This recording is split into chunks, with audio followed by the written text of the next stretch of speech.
Hi ಎಲ್ರಿಗೂ ನಮಸ್ತೆ. ನಾನು ನಿಮ್ಮ ಮನೆಯ ಸುಷ್ಮಾ ಮಾತಾಡೋದು. ಇವತ್ತಿನ ನಿಮಗೆ ಒಂದು ವಿಶೇಷ ಏನಪ್ಪ ಅಂತ ಅಂದರೆ, ಕೇಂದ್ರ ಸರ್ಕಾರದಿಂದ ಅಂದರೆ ರೈತರಿಗೆ ಸಾಲ ಮನ್ನಾ ಆಯಿತಾ, ಅಂದರೆ ಬಜೆಟಲ್ಲಿ ಏನು ನಡೀತು, ಅಂದರೆ ಸಾಲ ಮನ್ನಾ ಆಗೋದ್ರ ಬಗ್ಗೆ, ಕಿಸಾನ್ ಯೋಜನೆಯ ಹಣ ಹೆಚ್ಚಳ ಆಯಿತಾ ಅನ್ನೋದ್ರ ಬಗ್ಗೆ ನಾನು ಇವತ್ತು ನಿಮಗೆ ತಿಳಿಸ್ಕೊಡ್ತೀನಿ ಕಂಪ್ಲೀಟ್ ಡೀಟೇಲ್ಸು. ಸೊ ಬನ್ನಿ, ಹಾಗಾದರೆ ನಿಮಗೆ 2026-27ನೇ ಕೇಂದ್ರ ಬಜೆಟ್ನಲ್ಲಿ ರೈತರಿಗೆ ಏನು ಸಿಕ್ಕಿತ್ತು, PM ಕಿಸಾನ್ ಯೋಜನೆಯ ಹಣ ಹೆಚ್ಚಳ ಆಯಿತಾ ಮತ್ತು ಸಾಲ ಮನ್ನಾ ಯೋಜನೆ ಬಗ್ಗೆ ಏನು ಹೇಳಿದರು, ನಿರ್ಮಲಾ ಸೀತಾರಾಮ್ರವರು ಅವರ ಸಂಸತ್ತಿನಲ್ಲಿ ಏನು ಮಂಡಿಸಿದ್ದಾರೆ, ಈ ಒಂದು ಬಜೆಟ್ನ ಮುಖ್ಯ ಉದ್ದೇಶ ಏನಂದರೆ ಆರ್ಥಿಕ ಬೆಳವಣಿಗೆಗೆ ಬಡವರಿಗೆ ಮತ್ತು ಅಂದರೆ ಮಧ್ಯವರ್ಗದವರಿಗೆ ಸಹಾಯ ಮಾಡಬೇಕೆಂದು ಮಧ್ಯವರ್ಗದವರಿಗೆ ಸಹಾಯ ಬೇಕು ಅಂತ ಕೂಡ, ಒಂದು ಕೃಷಿ ಗ್ರಾಮೀಣ ಅಭಿವೃದ್ಧಿ ಒಂದು ಹೊಸ ಯೋಜನೆಗಳು ಸಿಗಬೇಕು ಅಂತ, ಉದ್ಯೋಗಾವಕಾಶ ಸೃಷ್ಟಿ ಮಾಡಬೇಕು ಅಂತ ಕೂಡ ಮುಖ್ಯ ಉದ್ದೇಶಗಳು ಇದಾಗಿವೆ.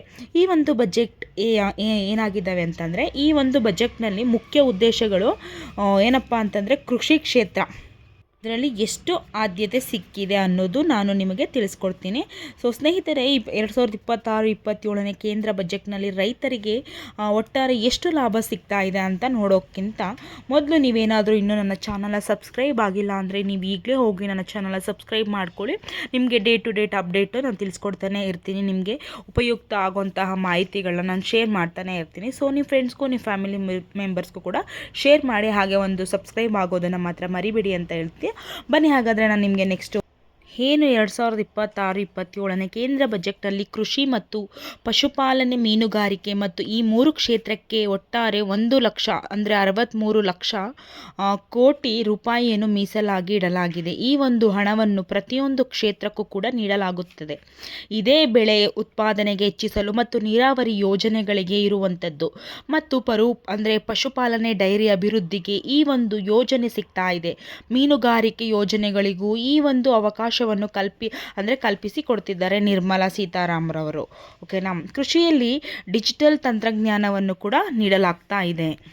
ರೈತರಿಗೆ ತರಬೇತಿ ಮತ್ತು ತಂತ್ರಜ್ಞಾನದ ಮಾಹಿತಿಯ ಅವಕಾಶ ಇದೆ ಅಂತ ಕೂಡ ಇಲ್ಲಿ ಒಟ್ಟು ಹಣವನ್ನು ಅಂದರೆ 1.63 ಲಕ್ಷ ಕೋಟಿಯನ್ನು ರೈತರಿಗೆ ಮತ್ತು ಪಶುಪಾಲನೆ ಮಾಡುವವರಿಗೆ, ಮೀನುಗಾರರಿಗೆ ಈ ಒಂದು ಮಾರುಕಟ್ಟೆ ಕ್ಷೇತ್ರದಲ್ಲಿ ಒಟ್ಟು 1.63 ಲಕ್ಷ ರೂಪಾಯಿಯನ್ನು ಕೂಡ ಮೀಸಲಾಗಿ ಇಡಲಾಗಿದೆ ಅಂತ ಕೂಡ ಇಲ್ಲಿ ತಿಳಿಸಲಾಗಿದೆ. ಇನ್ನೊಂದು ಇಂಪಾರ್ಟೆಂಟ್ ಸ್ನೇಹಿತರೆ, ಇಲ್ಲಿ ಇನ್ನೊಂದು ಮುಖ್ಯವಾದ ಮಾಹಿತಿ ಏನಂದರೆ, PM ಕಿಸಾನ್ ಯೋಜನೆಯ ಹಣ ಹೆಚ್ಚಳ ಆಯಿತಾ ಎನ್ನುವ ಮಾಹಿತಿಯನ್ನು ನಾನು ಇವತ್ತು ನಿಮಗೆ ತಿಳಿಸ್ತಾ ಇದ್ದೇನೆ. ಇದು ನಿಮಗೆ ತಿಳಿಸ್ತಾ ಇರೋದಕ್ಕೆ ಇದು ಕೂಡ ಒಂದು ಬಹಳಷ್ಟು ಆಶ್ಚರ್ಯ ವಿಷಯನೇ ಆಗಿದೆ. ರೈತರಿಗೆ ಅತಿ ಹೆಚ್ಚು ನಿರೀಕ್ಷೆ ಕೂಡ ಇದಾಗಿತ್ತು. PM ಕಿಸಾನ್ ಯೋಜನೆಯ ಹಣವನ್ನು ಹೆಚ್ಚಳ ಇದೆ ಸರ್ಕಾರ ಅಂತ ಕೂಡ ಬಹಳಷ್ಟು ರೈತರು ಒಂದು ಆರ್ಥಿಕ ನಿಮಗೆ ತಿಳಿಸ್ತಾ ಇದ್ದೇನೆ. ಒಂದು ಪರಿಸ್ಥಿತಿ ಏನಪ್ಪ ಅಂತಂದರೆ, ನಿಮಗೀಗ ಅಂದರೆ ರೈತರು ಏನು ಅತಿ ಹೆಚ್ಚು ನಿರೀಕ್ಷೆ ಕೂಡ ಇದಾಗಿತ್ತು. PM ಕಿಸಾನ್ ಯೋಜನೆಯ ಹಣವನ್ನು ಹೆಚ್ಚಳ ಮಾಡ್ತಾ ಇದ್ದರೆ ಸರ್ಕಾರ ಅಂತೂ ಕೂಡ ಬಹಳಷ್ಟು ರೈತರು ಒಂದು ಆರ್ಥಿಕ ಭರವಸೆಯನ್ನು ಕೂಡ ಇಟ್ಕೊಂಡಿದ್ರು. ಆದರೆ ಇಲ್ಲಿ ಪ್ರತಿ ವರ್ಷವೂ ಕೂಡ ಏನಿದೆ ಸಿಗುವಂತೆ 6,000 ಸಿಗ್ತಾ ಇದೆ ಸ್ನೇಹಿತರೆ. ಸೊ ಮತ್ತು ಈ 3 ಕಂತುಗಳಲ್ಲಿ 2,000 ಏನಿದೆ ರೈತರ ಖಾತೆಗೆ ನೇರವಾಗಿ ಬರ್ತಾ ಇದೆ. ಈ ಒಂದು 2026-27ನೇ ಕೇಂದ್ರ ಬಜೆಟ್ನಲ್ಲಿ PM ಕಿಸಾನ್ ಹಣ ಹೆಚ್ಚಳವಾಗಿಲ್ಲ. ಹೌದು, ಹೆಚ್ಚಳವಾಗಿಲ್ಲ. ಇದರ ಬಗ್ಗೆ ಹಣಕಾಸು ಸಚಿವರಾದ ನಿರ್ಮಲಾ ಸೀತಾರಾಮ್ ಅವರು ಈ ಒಂದು ಮಾಹಿತಿಯನ್ನು ಕೂಡ ತಿಳಿಸಿಲ್ಲ. ಹೆಚ್ಚಳದ ಬಗ್ಗೆ ಯಾವುದೇ ರೀತಿ ಮಾಹಿತಿಯನ್ನು ಕೂಡ ನೀಡಿಲ್ಲ ಅಂತ ತಿಳಿಸಲಾಗಿದೆ ಸ್ನೇಹಿತರೆ.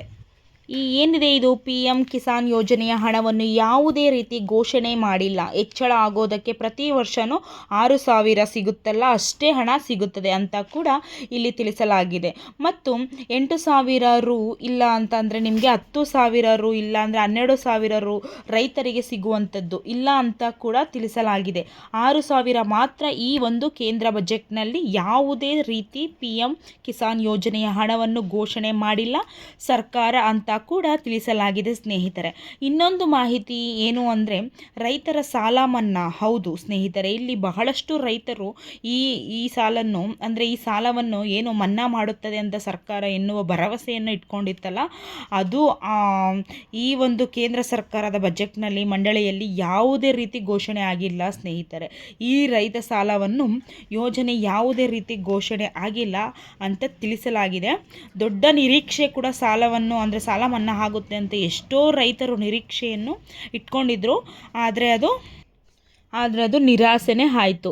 ಪಿ ಎಮ್ ಕಿಸಾನ್ ಯೋಜನೆ ಹಣ ಹೆಚ್ಚಳ ಆಗಿಲ್ಲ. ಇದು ಬೇಸರ ಸಂಗತಿ ಆಗಿದೆ. ಎಷ್ಟೋ ರೈತರಿಗೆ ಒಂದು ಆರ್ಥಿಕ ನೆರವು ಸಿಗ್ತಾ ಇತ್ತು.